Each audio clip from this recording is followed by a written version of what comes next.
시청자 여러분 안녕하세요. 행복한 100세 임유영입니다.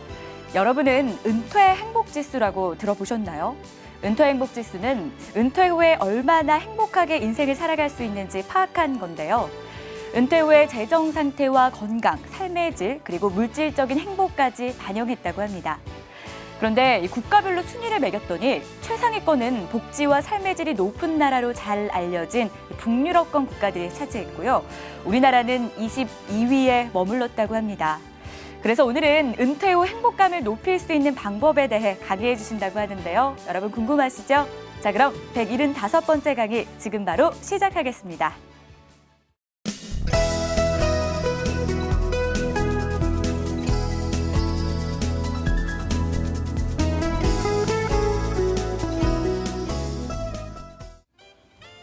안녕하세요. KB금융공익재단 강사 유재화입니다.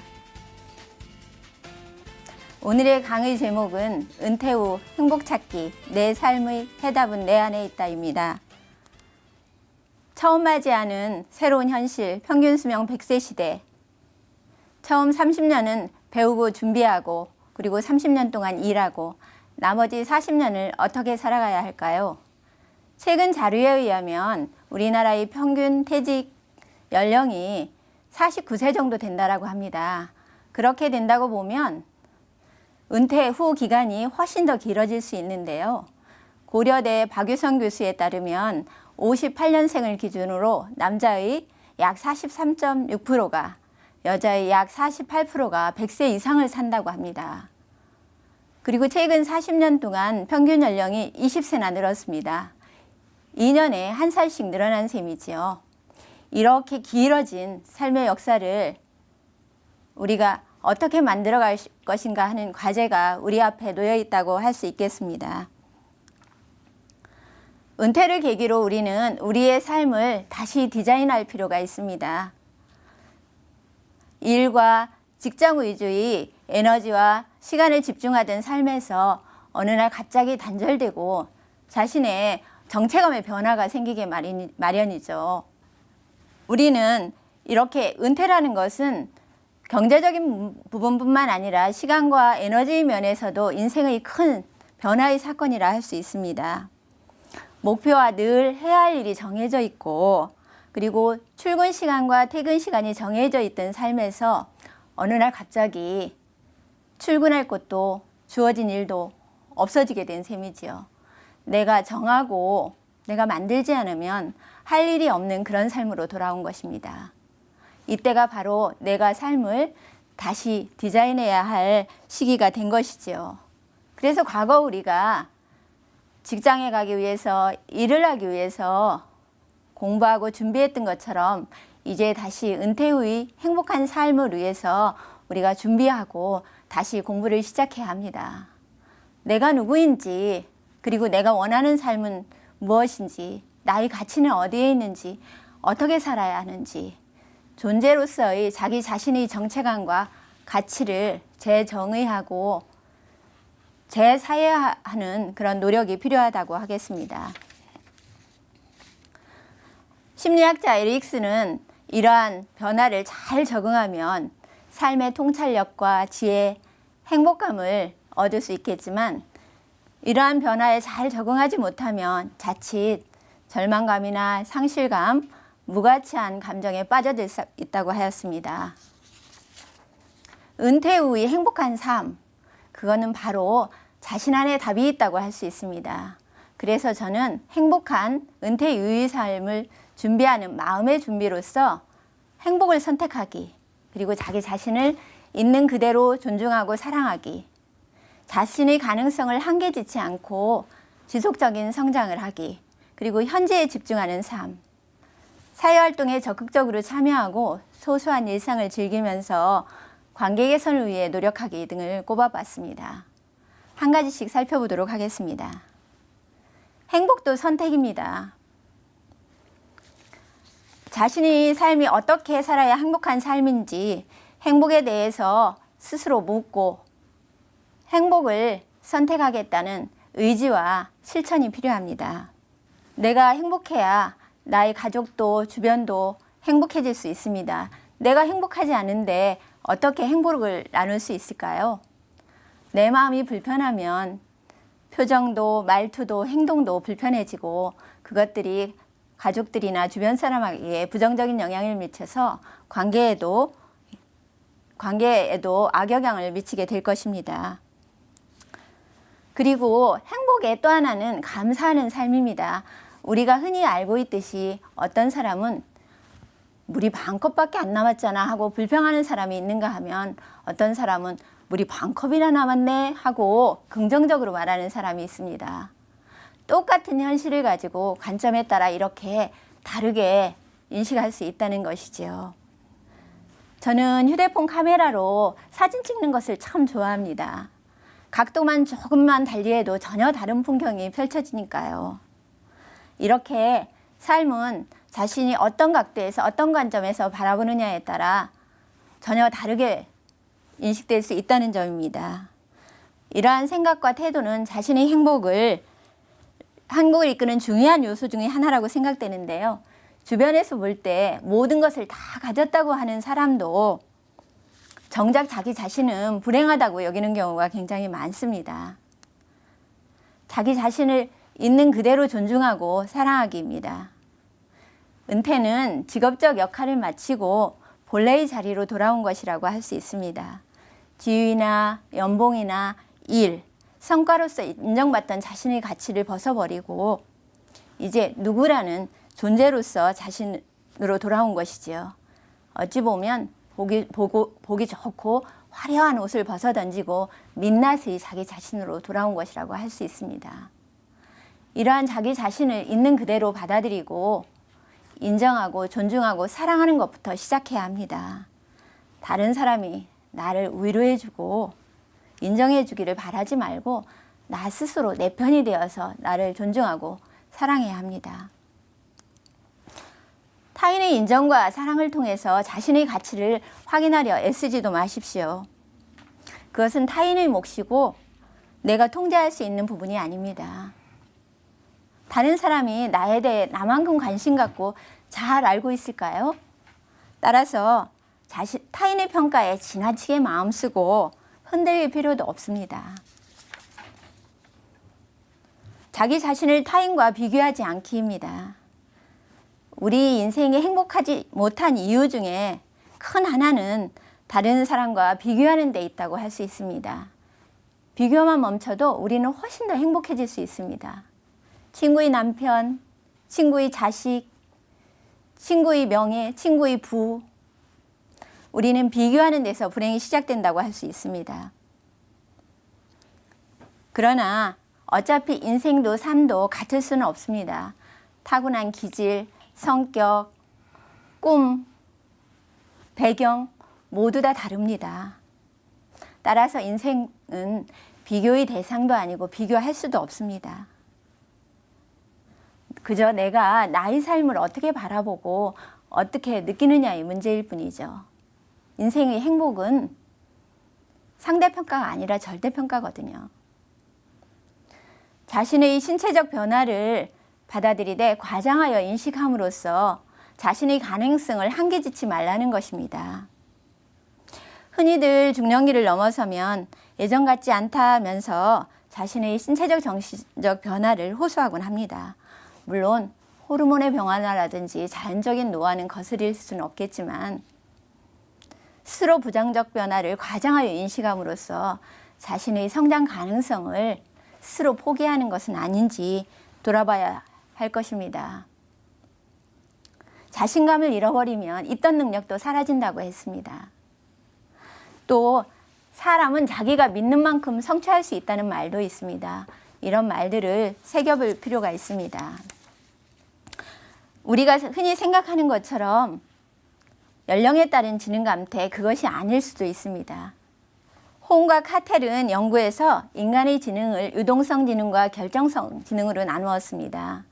표에서 보는 것처럼 유동성 지능은 유전적 요인에 의해 결정되는 것으로서 연령에 따라 감소되지만 결정성 지능은 경험이라든지 학습 등에 의해 결정되는 것으로서 연령이 증가하더라도 노년기까지 지속적으로 발달한다고 하였습니다.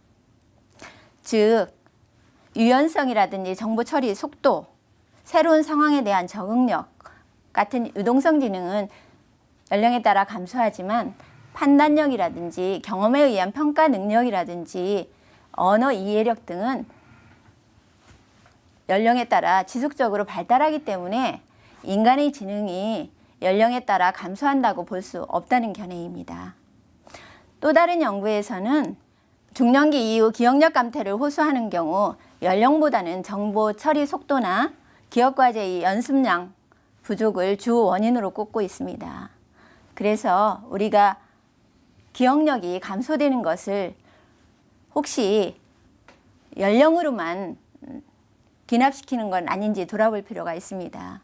그보다는 연습 과제에 대한 훈련이나 연습량의 부족에서 오는 것은 아닌지 돌아봐야 할 것입니다. 저 자신의 경험이나 주변에서 보더라도 대학원 등에서 기억 과제를 훌륭히 성취하는 경우를 자주 보게 됩니다.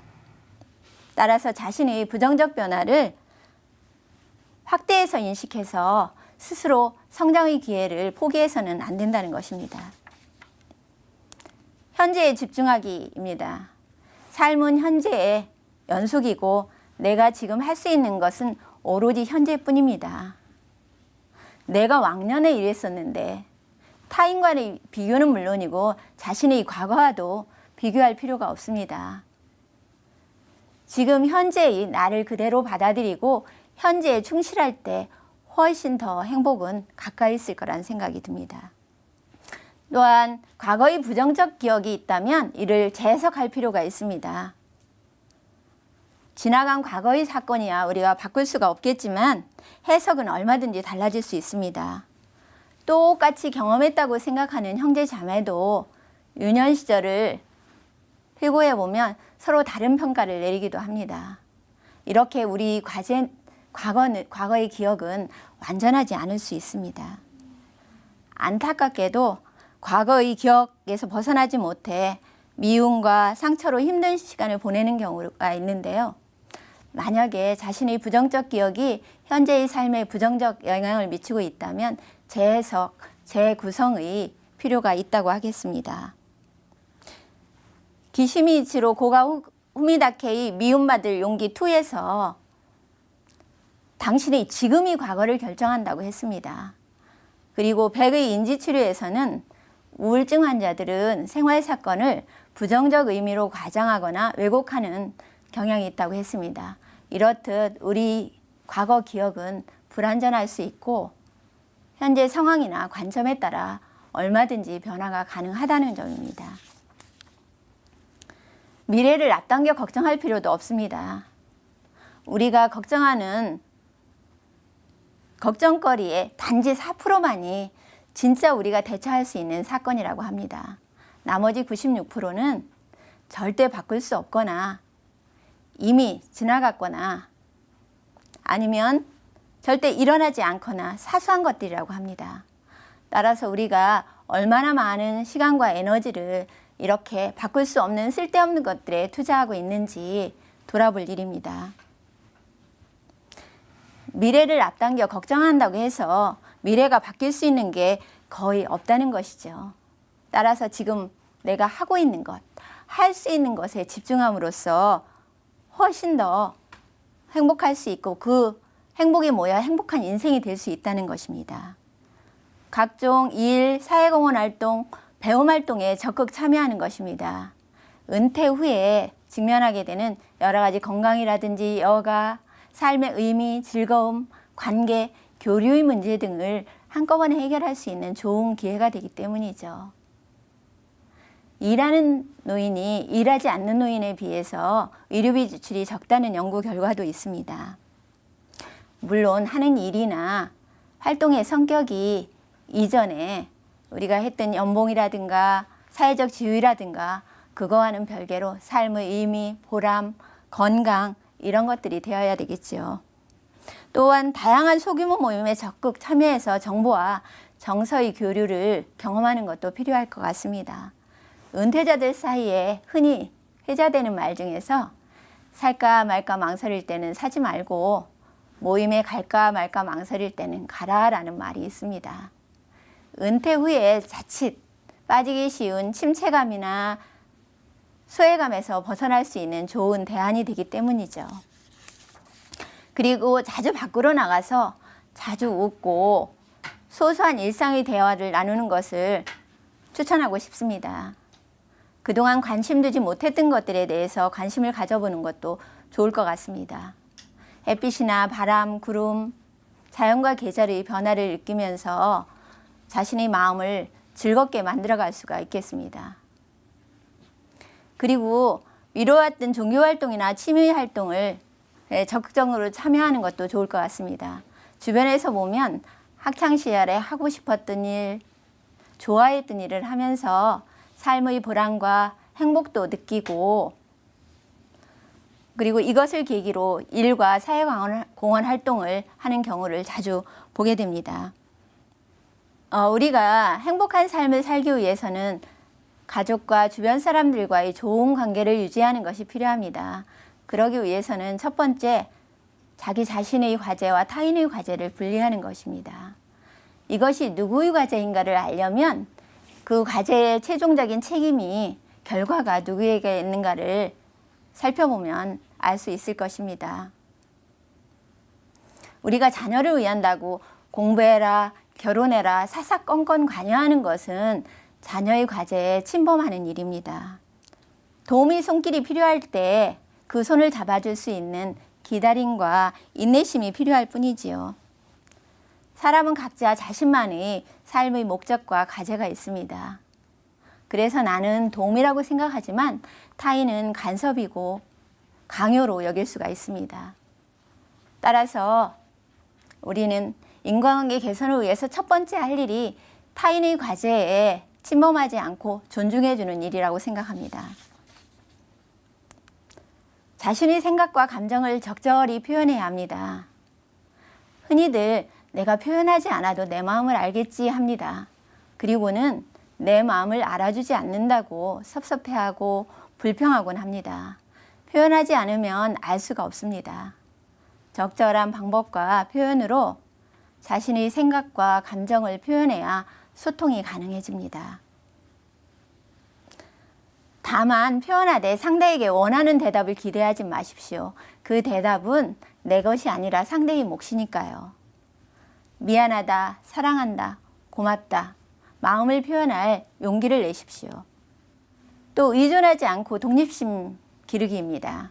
은퇴 후에 가족이나 배우자와 관계가 악화되는 경우에 종종 독립성 결여의 원인이 있다는 것을 알 수가 있습니다. 그 전에 출근해서 퇴근 전까지 자율적이고 독립적으로 생활하던 가족이나 배우자의 경우에 점심을 챙겨야 하고 또 같은 공간에 온종일 함께 있으면서 생소하고 불편함을 느낄 수가 있습니다. 따라서 하루에 일정한 시간은 서로의 독립성과 자율성을 보장해줘야 합니다. 그리고 또 하나는 배우자에게 가사일에서 은퇴시킬 것을 고려해 볼 만합니다. 서로 가사일을 분담하고 자신이 필요한 것은 스스로 해결함으로써 의존하면서 생길 수 있는 불만이나 상처를 미연에 방지할 수 있기 때문이지요. 그러려면 혼자 밥 먹고 혼자 공부하고 혼자 노는 거에도 익숙해져야 합니다. 그리고 배우자도 함께 나이 들어간다는 것을 잊지 말았으면 좋겠습니다. 관계 개선을 위해서 타인에 대한 기대 내려놓기입니다. 가족을 포함한 타인과의 관계를 해치는 가장 큰 것 중에 하나는 타인에 대한 기대라고 생각합니다. 혹시 기대가 타인을 내 맘대로 조종하고 싶은 마음이 반려해서 온 것은 아닌지 돌아볼 일입니다. 내가 내 자신의 기대와 선택에 따라서 삶을 살아가듯이 다른 사람도 그 자신의 기대와 선택에 따라 삶을 살아가도록 허용해야 합니다. 우리는 종종 내 맘대로 기대해놓고 내 뜻에 따라 되지 않는다고 화내고 원망하고 있지는 않은지요. 그리고 내 맘대로 줘놓고 그 대가를 기대하고 있는 것은 아닌지요. 기대하지 않을 만큼만 주고 만약에 주었다면 기대하지 않아야만 좋은 관계를 유지할 수가 있습니다. 그 누구도 내 마음대로 조정할 수는 없습니다. 마음대로 할 수 있는 것은 오로지 자기 자신뿐입니다. 관계 개선을 위해서는 또한 좋았던 기억, 고마웠던 기억 불러오기입니다. 흔히 명절 등 가족이나 친척들이 모이는 때 여러 가지 갈등이 표출되고 급기야는 싸움이나 큰 사건으로 비화되는 것을 종종 보게 됩니다.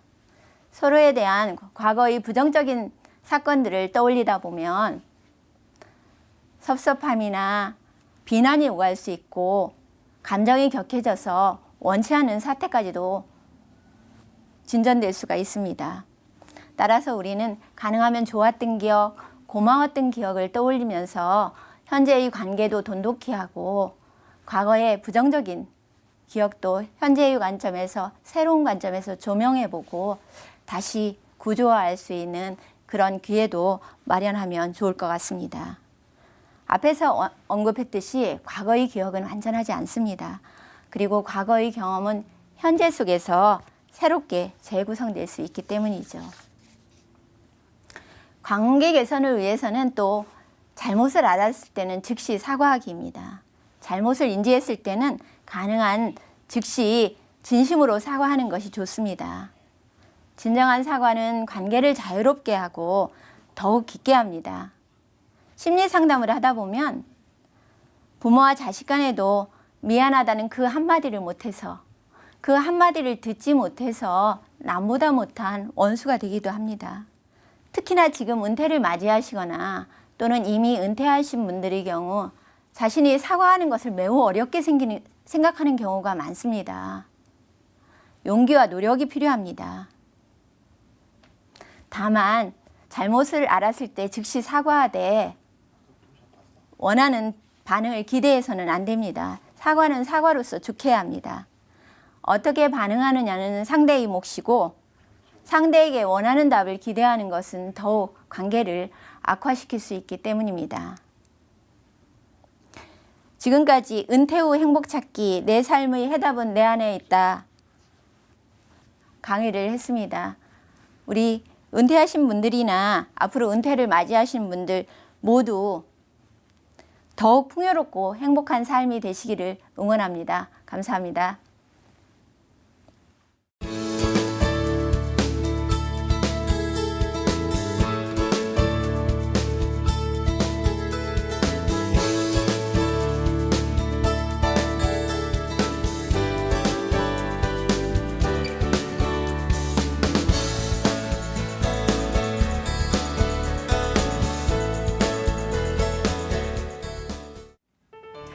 행복은 그냥 찾아오는 것이 아니라 행복을 찾겠다는 의지와 실천이 있어야만 이루어질 수 있다는 말이 참 인상적이었습니다. 혹 현재의 삶이 만족스럽지 않다고 좌절하고 포기하기보다는 자신의 삶을 긍정적으로 디자인하겠다는 굳은 의지를 가지는 일로부터 행복을 향한 첫걸음을 떼보시는 건 어떨까요? 아쉽지만 오늘 저희가 준비한 시간은 여기까지고요. 저는 다음 주 이 시간에 다시 찾아오겠습니다. 오늘도 시청해주신 여러분 고맙습니다.